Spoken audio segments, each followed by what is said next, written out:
مولاي صل وسلم دائما أبدا على حبيبك خير الخلق كلهم مولاي صل وسلم. بسم اللہ الرحمن الرحیم. السلام علیکم پیارے دوستو. اس وقت کی بات ہے جب حضرت بابا فرید الدین گنج شکر نے اپنے مرید حضرت شمس الدین پانی پتی رحمۃ اللہ تعالیٰ علیہ سے کہا کہ میرا صابر 12 برس سے گلر کی ایک شاخ پکڑ کر کھڑا ہے، تم ان کی خدمت میں جاؤ، انہیں بٹھانے کی کوشش کرنا اور انہیں دنیا داری کے کاموں میں راغب کرنا، اور ساتھ تنبیہ بھی کی کہ سامنے سے مت جانا. دوستو، جب خواجہ شمس الدین پانی پتی رحمۃ اللہ تعالیٰ علیہ جب پاس پہنچے تو پیچھے کھڑے ہو کر بلند آواز میں قرآن پاک پڑھنا شروع کر دیا. صابر پاک رحمۃ اللہ تعالیٰ علیہ نے فرمایا، قرآن پاک پیچھے کھڑے ہو کر نہیں پڑھتے، سامنے کھڑے ہو کر پڑھا جاتا ہے. آپ سامنے تو نہ آئے مگر بائیں جانب کھڑے ہو کر پڑھنا شروع کیا.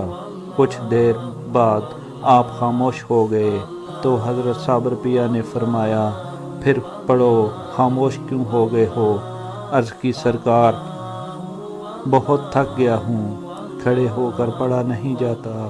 تو فرمایا، بیٹھ جاؤ. تو عرض کی، یہ کیسے ممکن ہے کہ میں بیٹھ جاؤں اور آپ کھڑے رہیں؟ تو حضرت صابر پیا نے بیٹھنے کا ارادہ کیا. تو کیسے بیٹھتے؟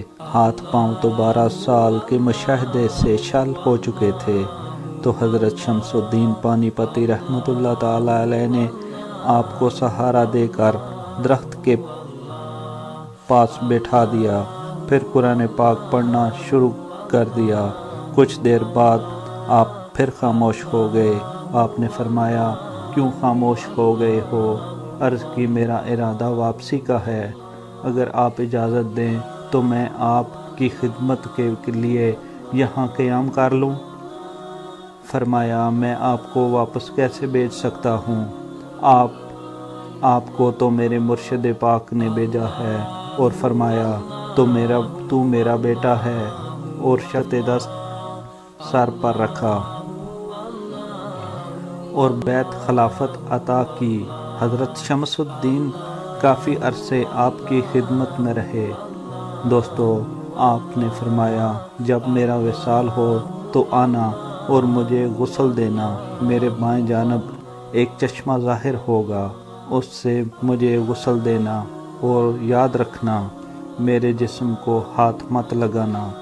میرے جسم کا جس حصے کا ارادہ تیرے دل میں ہوگا، میرا جسم اس طرف خام ہو جائے گا، اور تدفین کے وقت ایک شخص گھوڑے پر آئے گا اور وہی میرا جنازہ پڑھے گا.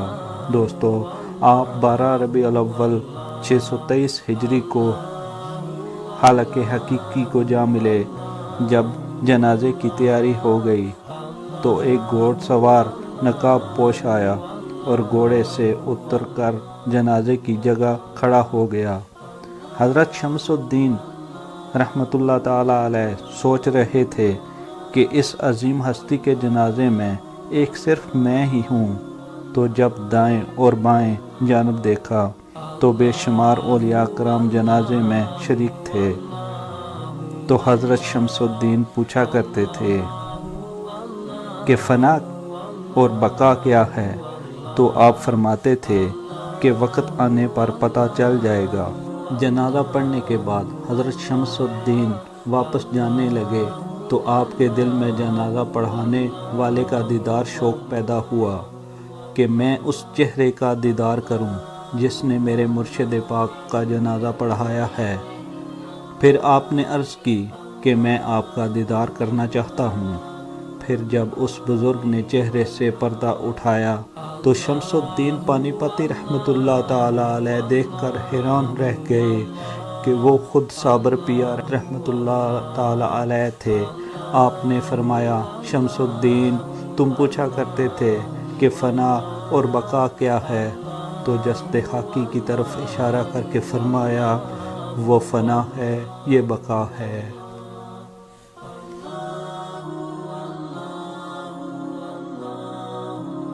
دوستو ہمارے چینل عشق مصطفیٰ صلی اللہ علیہ وآلہ وسلم کو سبسکرائب کرنا مت بھولیے، ویڈیو کو لائک کریں، شیئر کریں اور کامنٹ سیکشن میں اپنے رائے کا اظہار ضرور کریں۔